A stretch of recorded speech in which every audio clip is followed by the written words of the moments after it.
Seguimos adelante en Telebuen Día recibiendo con el gran gusto de siempre a Pablo Ferreri, ex director de la DGI, actualmente en la dirigencia del Frente Liber Sereñi y del Frente Amplio. ¿Qué tal? ¿Cómo le va?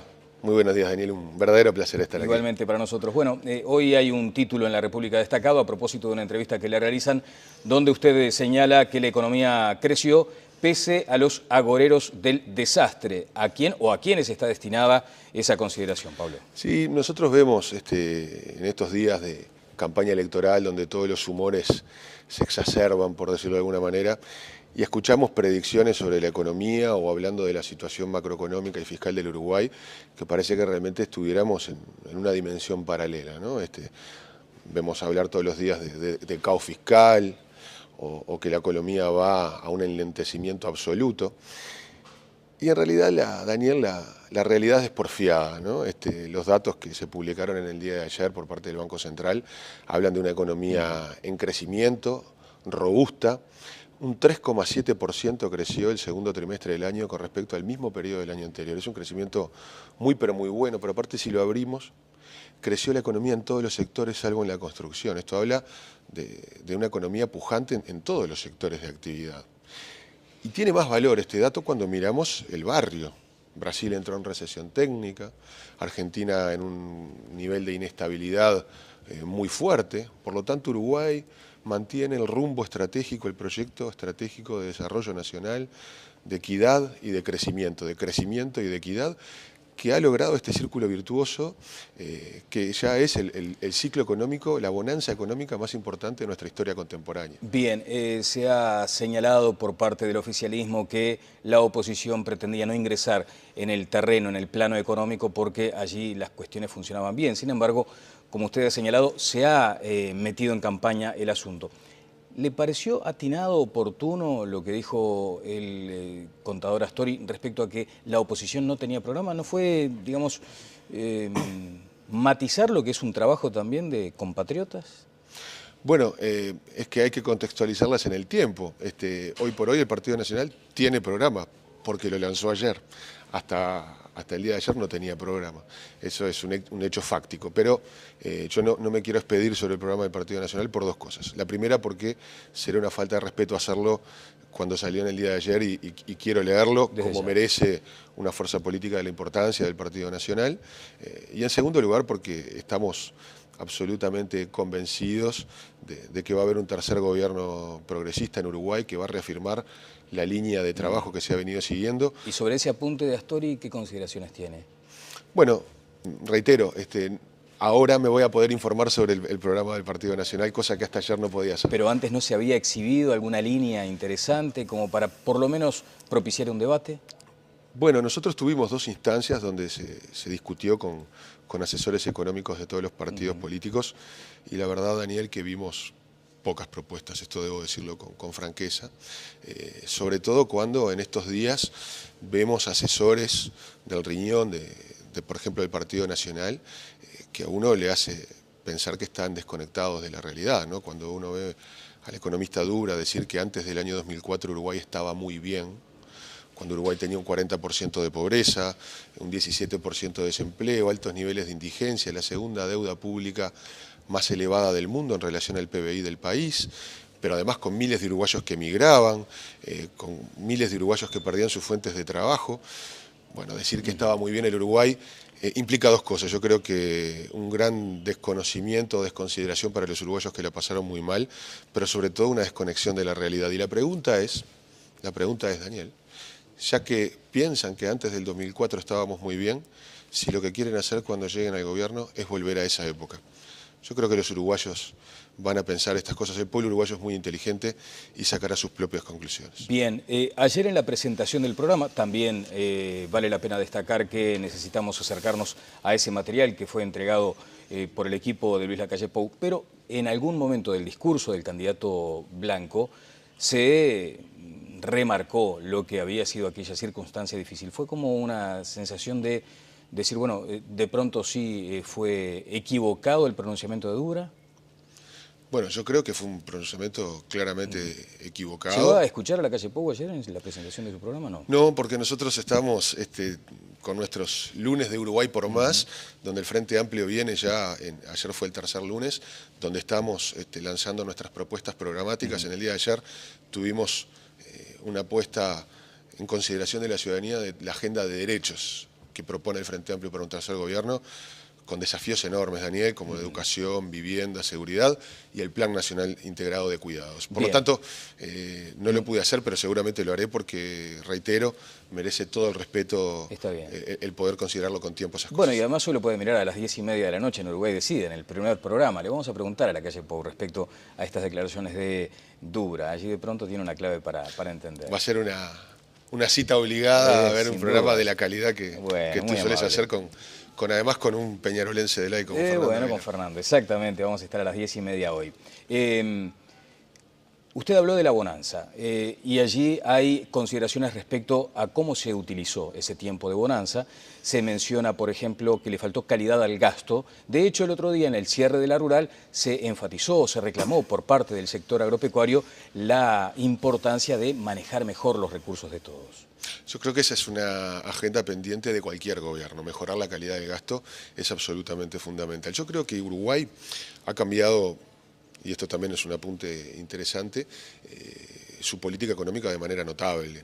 Cuando dicen que hay continuidad de las grandes líneas, es una gran falacia. Si descomponemos la política económica, por ejemplo, en lo que es la política fiscal, tanto del lado de los ingresos como del lado del gasto ha cambiado enormemente. El gasto público, yendo a este punto específico, se ha reenfocado y se ha focalizado, lo cual ha permitido que miles y miles de uruguayos salieran de estar por debajo de la línea de la pobreza y casi hemos eliminado la indigencia. Ahora bien, Daniel, y en esto quiero ser absolutamente claro.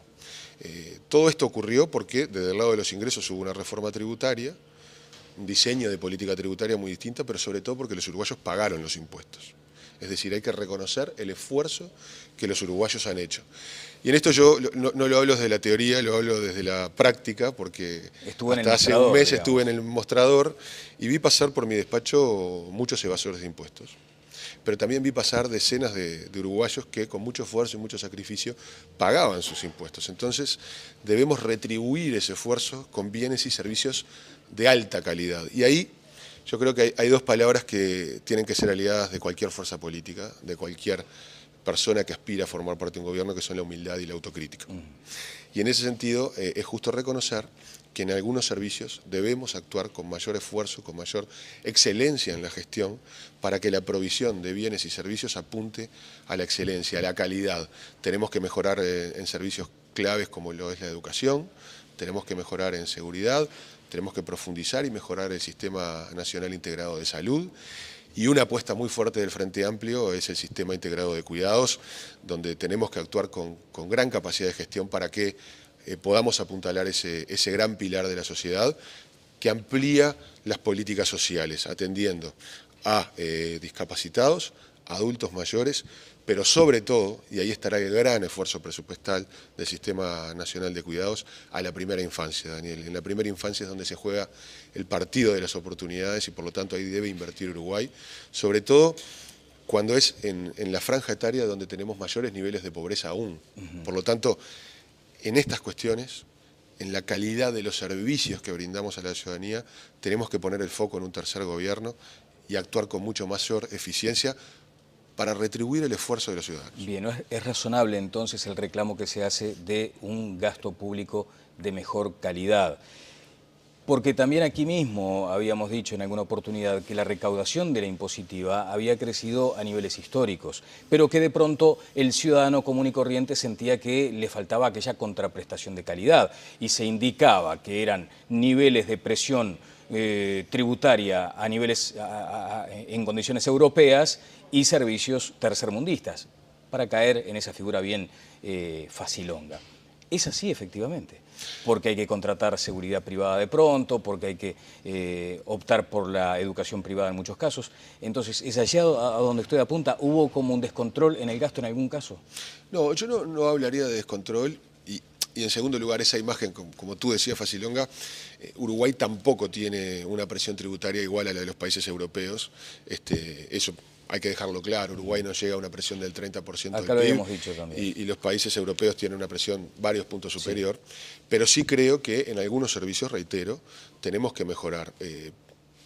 Pero una cosa es importante, para hablar de futuro hay que tener credenciales que da lo hecho en el pasado. ¿Qué quiero decir con esto? Para hablar de educación y mejora en la educación hay que haber demostrado, cuando se tuvo la oportunidad de gobernar, que la educación era una prioridad. Y el Frente Amplio lo demostró no en discursos, no en volantes, no con campañas de marketing, lo demostró con el esfuerzo presupuestal enorme que se ha hecho para atender esta situación. Y humildemente creo, y esta es una opinión personal, que los resultados en la educación han sido, por ejemplo, buenos en primaria.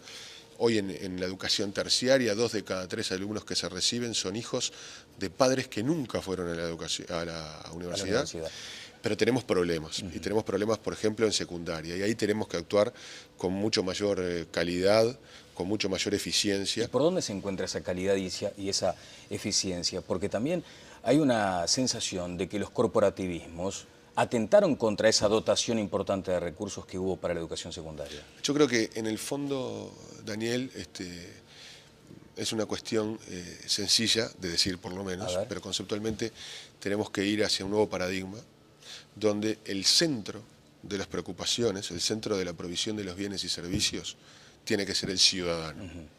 Entendiendo que quien está en el centro es el ciudadano, vamos a entender que precisamos a todos los actores, trabajadores, gobierno, sector privado, ¿Pero usted admite etcétera. entonces que hubo como un peso específico mayor al deseado de parte de los sindicatos? En algunos casos yo creo que el foco de todos no ha sido entender que está en el ciudadano. Y en el caso de la educación, por ejemplo, el ciudadano se traduce en el alumno.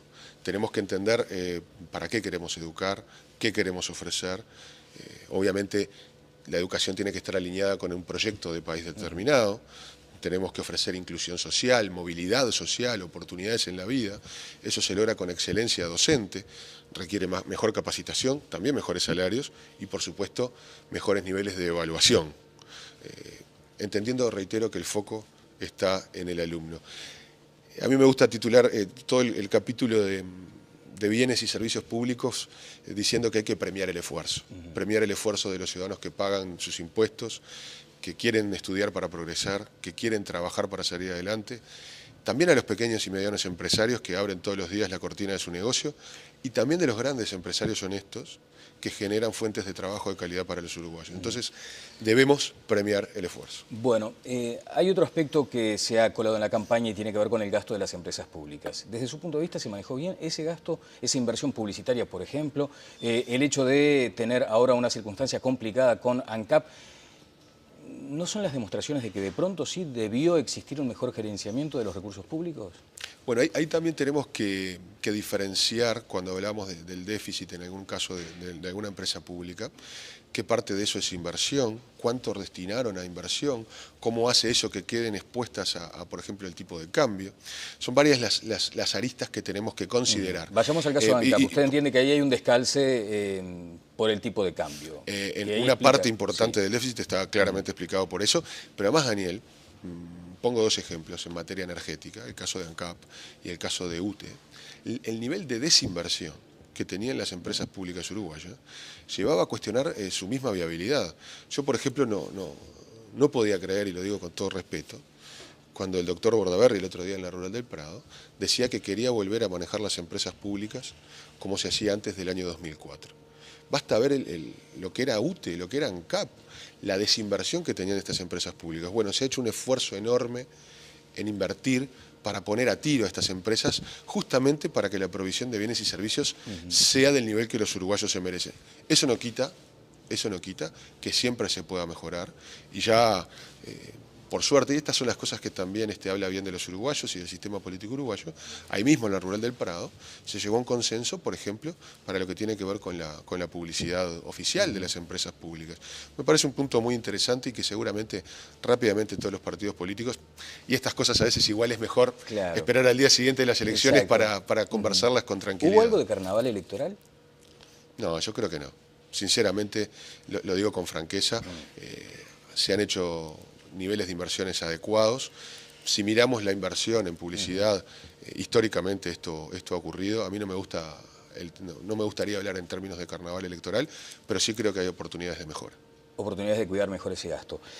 Apelando a su franqueza, que además es reconocida, ¿no era viable o de pronto no era una buena señal haber votado una comisión investigadora para la situación de ANCAP específicamente? Yo en el caso de la situación de ANCAP creo que los puntos que se especificaban o por los cuales se pedía una comisión investigadora estaban aclarados y estaba toda la información disponible, por lo cual, y reitero que no me gusta el término, claro, creo que también formaba parte del carnaval electoral. Pero no era una señal, hablando en términos de señales políticas, ¿no era saludable que se votara una investigación parlamentaria? Yo creo que estas cosas hay que analizarlas con mesura y no hay que entrar, en cuestiones de carnaval electoral, pero tampoco hay que entrar en el carnaval electoral de otros. ¿No? Me parece que hay que guardar el pito y la matraca y analizar las cosas con seriedad. Sobre señales políticas, el candidato a la vicepresidencia, Raúl Sendic, ha dicho que no debería descartarse la presencia ni de Lorenzo ni de Caloia en un eventual tercer gobierno del Frente Amplio. Usted comparte seguramente esa definición. Por supuesto, me parece además un muy buen gesto político de Raúl. Y los hechos hablan por sí solos, Daniel. La mejor gestión de la historia del Banco República fue llevada adelante por el economista Caloia. Uruguay alcanzó niveles de su PBI, de reducción de su deuda pública en función del ratio con el PBI, niveles récords por lo bajo del desempleo, diversificación de la matriz productiva, bajo la administración en el Ministerio de Economía de Fernando Lorenzo, que ha sido un brillante ministro de Economía. Esto no quita que en ambos casos hayan tenido una actuación en pluna sobre la cual ellos mismos se han expedido. Pero yo creo que la enjundia de estos compañeros hacen que sean imprescindibles en cualquier gobierno. ¿Usted entiende que pueden formar los cuadros gobernantes de una próxima administración del Frente Amplio? A mí me parece que dado el nivel y los resultados que han obtenido cada uno en sus gestiones, es algo que debería estar fuera de discusión. Y, por ejemplo, volviendo al tema de las señales políticas, el hecho de que Fernando Lorenzo, su amigo, se presente a una candidatura a la Diputación, es algo, no es, si se me permite la vulgaridad, mojarle la oreja a la oposición. Y esto a mí no me gusta hablar por otras personas, pero en el caso de Lorenzo, que es un hermano mayor, me voy a atrever a hacerlo. A ver. En el caso de Lorenzo, yo creo que es una decisión muy valiente y que en definitiva lo que hace es poner a consideración de la opinión pública lo que ha sido su actuación a lo largo de más de 30 años de actividad política. Y en definitiva, me parece muy sano que sea la ciudadanía quien juzgue su actividad, la pasión con la que ha encarado las cosas y la calidad técnica con la cual lo ha hecho. Por lo tanto, lo que cualquier político honesto hace es ponerse a consideración de los ciudadanos. Y es ni más ni menos que eso lo que ha hecho Fernando. Bueno, estamos esperando a Fernando Lorenzo, seguramente va a estar en poco tiempo aquí en esta entrevista. Volvamos sobre otras cuestiones que muchas veces se plantean como las necesidades del país. Se está hablando de un shock en la infraestructura y en la logística. Y se preguntan muchos analistas de este aspecto, ¿por qué no se aprovechó los recursos con los que se contaba en esta época de bonanza, como lo ha dicho usted? Bueno, hay varios comentarios. En primer lugar, decir que por suerte Uruguay hoy tiene sus capacidades infraestructurales tensionadas. Hace 10 años atrás, la infraestructura que teníamos, Daniel, alcanzaba y sobraba. Hoy por hoy, habiendo pasado de 4 a casi 15.000 millones de dólares de exportaciones, con un PBI que pasó de 15.000 a 55.000 millones de dólares, claramente una economía con la pujanza que está teniendo la economía uruguaya, tiene sus capacidades infraestructurales tensionadas. Y hemos avanzado a diferentes velocidades. Yo mencionaría 4 capítulos fundamentalmente: energía, telecomunicaciones, red vial y ferroviaria y el Sistema Nacional de Puertos. En cuanto a energía y telecomunicaciones, Uruguay ha hecho cuantiosas inversiones. En telecomunicaciones, por ejemplo, tenemos el acceso a Internet con mayor velocidad del continente, lo cual ha permitido que Uruguay desarrollara un gobierno electrónico que también es el mejor de América Latina y uno de los mejores del mundo. En cuanto a energía, Uruguay por primera vez tiene una política multidimensional en tema energético de mediano y largo plazo, tendiendo a la soberanía energética y a la reducción de costos. Tenemos o vamos a tener en los próximos años un porcentaje de energía de fuentes renovables muy pero muy fuerte. Por lo tanto, en esos aspectos la inversión en infraestructura fue muy buena. Tenemos, sí, que avanzar mucho más fuerte en en lo que materia de es. carreteras, por En ejemplo. carreteras, no construyendo nuevas, porque la red vial es correcta, pero sí multiplicando la inversión para el mantenimiento de la red vial, sobre todo de los corredores de producción. Tenemos que finalmente poner Lo a de la red funcionar. vial es correcta, es opinable seguramente por quienes están mirando, muchos de los cuales están transitando en este momento por caminos que están complicados. No, pero digo, es correcta Sí. en cuanto a que no hay que hacer nuevas carreteras. Sí, El trazado, digamos, está. el trazado está, lo que hay que mantenerlo con mucho mayor cantidad de recursos. Sí. Tenemos que poner finalmente a funcionar el tren, sobre todo para lo que es la carga de mercaderías, el transporte de mercaderías, y tenemos que avanzar en el Sistema Nacional de Puertos, no solo con el dragado, o con la mejora de los puertos, perdón, sino también con el dragado del canal Martín García, el que sube hasta Fray Bentos y Paysandú, llevar el calado del puerto Montevideo a 13 y a 14 metros, y avanzar en lo que tiene que ver con la concreción de un puerto de aguas profundas. Y aquí, algo que ha trascendido a los partidos políticos, y yo creo que debemos de romper esa inercia, cambiar de paradigma. Todos los gobiernos han tenido un sesgo de predilección por el financiamiento público de la infraestructura.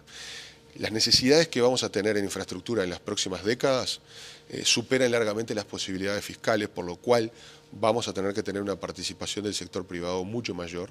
Y creo que los mecanismos, la buena noticia es que existen, más allá de que haya que hacer pequeños ajustes, como la participación pública, la ley de participación público-privada. Claro, pero de hecho el otro día se mencionaba en el Prado, creo que lo decía el doctor Mieres, que una herramienta que podía ser idónea, sin embargo no ha funcionado. De hecho, hay una cárcel construida nada más. Sí, yo creo que eso es, diciéndolo de vuelta, con humildad y autocrítica, tenemos que utilizar mucho más esa herramienta. Mejorar la herramienta. Mejorarla, incluso también, Daniel, ver, lo que hemos hecho en este periodo es, se aprobó la ley, hubo algunas experiencias como la de la cárcel y también hay una ruta que está por salir en estas condiciones, ver qué puntos se pueden mejorar, sobre todo para que sea más ágil. Bien, después hoy seguramente usted va a revisar en su cuenta de Twitter algunos comentarios de la gente. Siguen dice, este es el señor que le perdonó 150 millones de dólares a Paco Casal. ¿Sigue permeando a su gestión ese tema, Pablo? La DGI no le perdonó a Casal, la posición de la DGI fue clara. Hubo sí una decisión del Poder Ejecutivo en el más alto nivel, tomada dentro de la Constitución y de la ley, y dentro de lo que indica la normativa vigente. Por lo cual no me corresponde opinar sobre una decisión del presidente de la República. Después, por ejemplo, acá hay otras consideraciones. Dice que es política baja esta de sembrar aquella idea del cuco en la oposición. ¿Usted está sembrando el cuco en la oposición? ¿Entiende que si, por ejemplo, gana el Partido Nacional, habrá que un gran desajuste a nivel nacional? No, yo no me gustaba cuando la oposición hablaba de cucos con el Frente Amplio, no me gusta hacerlo en este caso. Ahora, cuando uno de los principales asesores en materia económica dice que un país con 40% de pobreza estaba muy bien, bueno, no es necesario hacer más comentarios. Muchas gracias, Pablo, por estos minutos. ¿Va a llegar la próxima administración con este déficit fiscal importante? Sí, yo creo que este déficit fiscal es absolutamente manejable, tiene explicación. Por ejemplo, el mantener el nivel de reservas que Uruguay tiene, que es casi similar al que tiene Argentina, por ejemplo, siendo un país mucho menor, le ha permitido previsibilidad y estabilidad de la economía uruguaya. Bueno, ese seguro, por decirlo de alguna manera, que tiene Uruguay, tiene un costo que se ubica por lo menos en un 0,7-0,8% del PIB de déficit.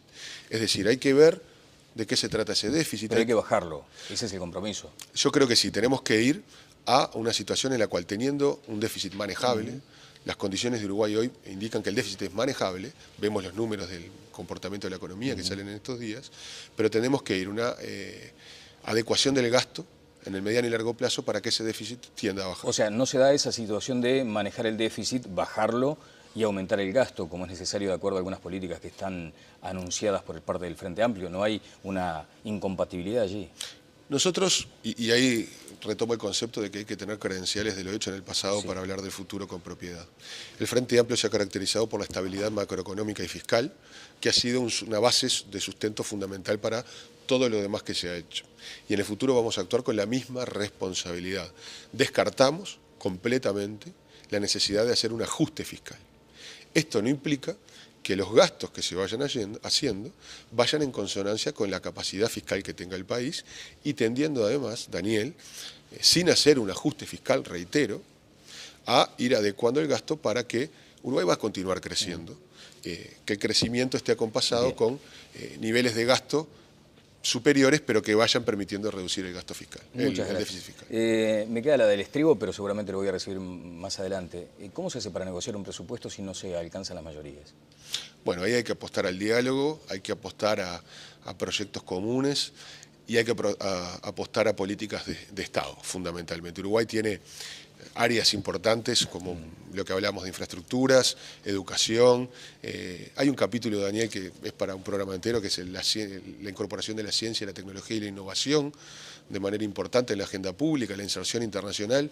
En todos esos aspectos yo creo que los uruguayos nos podemos poner de acuerdo. Igual la apuesta es del Frente Amplio a ganar con mayorías parlamentarias y a eso estamos dedicados. Bueno, muchas gracias. Y espero que para la próxima entrevista ya la deuda de ceviche que le hago pública. Por favor, no me lo recuerde porque además usted ha pagado su deuda. Ahora ya no puedo aplicar multas y recargos. Bueno, no, pero asumo ese desafío y lo vamos a hacer con mucho gusto. Muchas gracias. Ha sido un placer. Y nos vemos en el ceviche. Vamos a ir a una breve pausa y seguimos adelante aquí en Telemundo.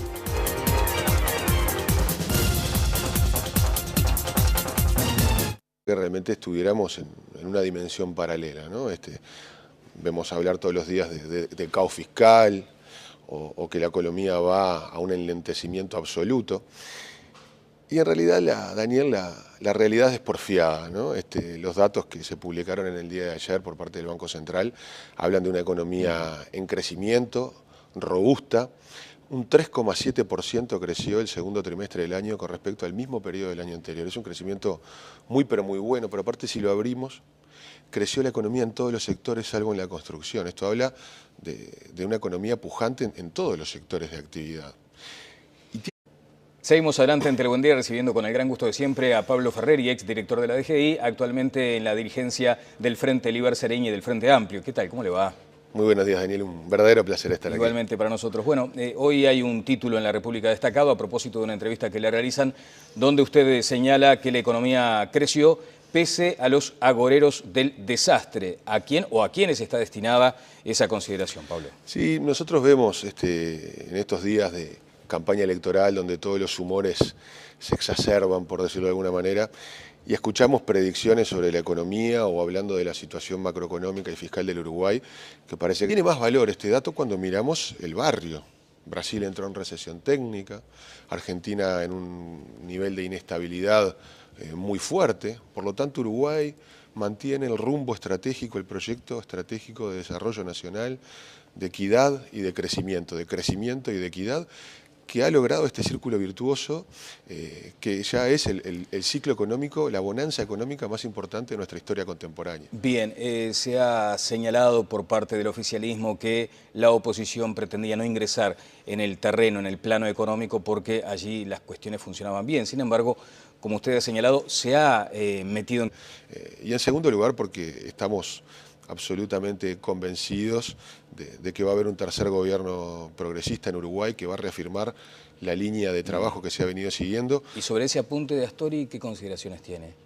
Bueno, reitero, ahora me voy a poder informar sobre el programa del Partido Nacional, cosa que hasta ayer no podía hacer. ¿Pero antes no se había exhibido alguna línea interesante como para por lo menos propiciar un debate? Bueno, nosotros tuvimos dos instancias donde se discutió con asesores económicos de todos los partidos políticos y la verdad, Daniel, que vimos pocas propuestas, esto debo decirlo con franqueza, sobre todo con... Campaña el asunto. ¿Le pareció atinado, oportuno lo que dijo el contador Astori respecto a que la oposición no tenía programa? ¿No fue, digamos, matizar lo que es un trabajo también de compatriotas? Bueno, es que hay que contextualizarlas en el tiempo. Hoy por hoy el Partido Nacional tiene programa, porque lo lanzó ayer. Hasta el día de ayer no tenía programa. Eso es un hecho fáctico. Pero yo no me quiero expedir sobre el programa del Partido Nacional por dos cosas. La primera, porque sería una falta de respeto hacerlo cuando salió en el día de ayer y quiero leerlo como merece una fuerza política de la importancia del Partido Nacional.